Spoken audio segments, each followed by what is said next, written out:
Morning children. Good morning teacher.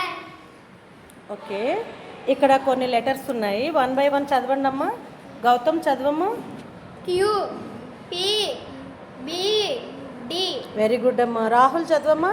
Queue P B D. Rakesh చదవమ్మా. Q B teacher. సరే, అక్షయ్ చదవమ్మా. Q P B D. Maina. Q P B D. దేవేనా. Q D P R. ఏదో చదువుతున్నావురా. సరే, ఇక్కడ కూడా ఇక్కడ ఇదేంటి చెప్పండి అమ్మా. B B. డి ఇది ఇది డి టీచర్. ఇది డి అని ఒకళ్ళు, బి అని ఒకళ్ళు అన్నారు కదా. ఇది చెప్పండి. బి. నువ్వు చెప్పమ్మా రాహుల్. బి. ఓకే, మీకు ఇలా ఉన్నప్పుడు మీకు చాలా డౌట్ వస్తుంది. ఏది డి ఏది బి అనే డౌట్ వస్తుంది. ఆ డౌట్ నేను క్లారిఫై చేస్తాను. ఇంకా నో డౌట్ అబౌట్ ఇట్ కదా. ఇక మీకు దాని మీద ఇంకా మీకు ఏ డౌట్ ఉండదు. ఇక్కడ చూడండి, పి ఉంది కదా. పి చూసినట్లయితే big P, small P. Big పీలోనేమో straight line, round part. Small పీలో కూడా స్ట్రైట్ లైను, రౌండ్ పార్ట్ కదా. అయితే బిగ్ పీలో ఎలా అయితే స్ట్రైట్ లైన్ ఉందో స్మాల్ పీలో కూడా స్ట్రైట్ లైన్ అలాగే ఉంటుంది, రౌండ్ పార్ట్ కూడా అలాగే ఉంటుంది. బిగ్ పీలో ఎలాగైతే స్ట్రైట్ లైన్ ఉందో ఏ సైడ్ అంటే రైట్ సైడ్ ఎలాగైతే రౌండ్ పార్ట్ ఉందో స్మాల్ పీలో కూడా అలాగే ఉంటుంది. అయితే ఇక్కడికి వచ్చిన డౌట్ మీకు ఇక్కడ ఏంటి డిఫరెన్స్ కనిపిస్తుంది అని అంటే, బిగ్ పీ ఏమో upper case letter, small P ఏమో lower case letter. Upper case letter, lower case letter. అలాగే క్యూని కూడా చూద్దాం. చూడండి, క్యూని చూసినట్లయితే ఇక్కడ బిగ్ ఓ ఉంది, ఇక్కడ స్మాల్ ఓ ఉంది. మీకు ప్రేయర్లో ఏం చెప్తుంటారు? క్యూ కట్టి వెళ్ళండి, క్యూ కట్టి వెళ్ళండి అంటారు. స్టార్టింగ్లో మనం ఇలా వంకరగా నిలబడతాం.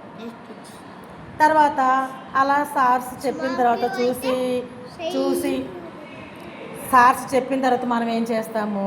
మళ్ళీ ఇలా స్ట్రైట్గా నిలబడతాము.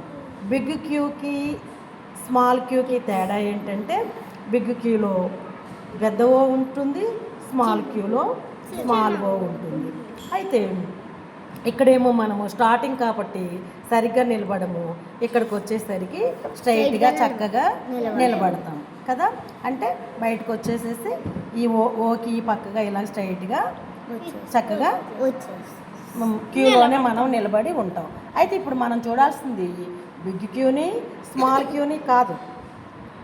పీకి, స్మాల్ పీకి, స్మాల్ క్యూకి తేడా ఏంటి అని. స్ట్రైట్ లైన్ ఎక్కడ ఉంది? స్ట్రైట్ లైన్ ఇక్కడ ఉంది, స్ట్రైట్ లైన్ ఇక్కడ కూడా ఉంది. కానీ ఈ ఉన్న రౌండ్ పార్ట్ ఎలా ఉందంటే, ఇక్కడేమో లెఫ్ట్ సైడ్ ఉంది, ఇక్కడేమో రైట్ సైడ్ ఉంది. అలాగే ఇప్పుడు బిని, డిని కూడా మనము చూద్దాము.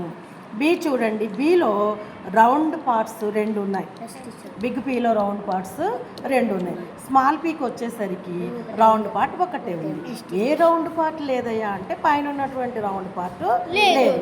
అంటే బిగ్ బి రాసేటప్పుడు కింద రౌండ్ పార్ట్తో పాటు పైన ఇంకో రౌండ్ పార్ట్ రాయాలి. స్మాల్ బి రాసేటప్పుడు సేమ్ యాజ్ ఇట్ ఈజ్ అలాగే రాస్తాము, కానీ ఒక రౌండ్ పార్ట్ నుంచి రెండో రౌండ్ పార్ట్ ఇక రాయము. అప్పుడు మనకు అదేమవుతుంది? బి అవుతుంది కదా. ఇక్కడ చూడండి, మీరు బి చూసేటప్పుడు, బిగ్ బి చూసేటప్పుడు 2 రౌండ్ పార్ట్స్ మనకి కనబడుతున్నాయి. మరి దీన్ని మనము స్మాల్ బి చేసేటప్పుడు చూడండి, ఒక్కటే రౌండ్ పార్ట్ ఉండాలి. ఇక్కడ ఉన్నటువంటి పైన ఉన్నటువంటి రౌండ్ పార్ట్ మనం తీసేస్తే చాలు, అది స్మాల్ బి అయిపోతుంది. ఇంక ఇందులో ఏం డౌట్ లేదు కదా. బిగ్ బి ఎలా ఉందో స్మాల్ బి కూడా అలాగే ఉంటుంది. కానీ ఉండాల్సిన 2 రౌండ్ పార్ట్స్ ప్లేస్లో ఓన్లీ లోయర్ వైపు ఉన్నటువంటి రౌండ్ పార్ట్ మాత్రమే ఉంటుంది. ఇది గుర్తుపెట్టుకోవాలి. ఇంకా డౌట్ లేదు కదా. అంటే మళ్ళీ మనము ఇంకో రౌండ్ పార్ట్ పెడితే అది బిగ్ బి అయిపోవాలి. స్మాల్ బి అని మనం ఏదైతే అనుకున్నామో దానిపైన ఇంకో రౌండ్ పార్ట్ ఉంచితే అదేమైపోవాలి? బిగ్ బి అయిపోవాలి. అవ్వలేదు అంటే మీరు డి రాసినట్టు లెక్క. అంటే డైరెక్షన్ మార్చేసి డి రాసినట్టు లెక్క. ఇది స్ట్రైట్ లైన్కి రైట్ సైడ్ ఉంటుంది ఈ రౌండ్ పార్ట్ అనేది. డీలో అయితే స్ట్రైట్ లైన్కి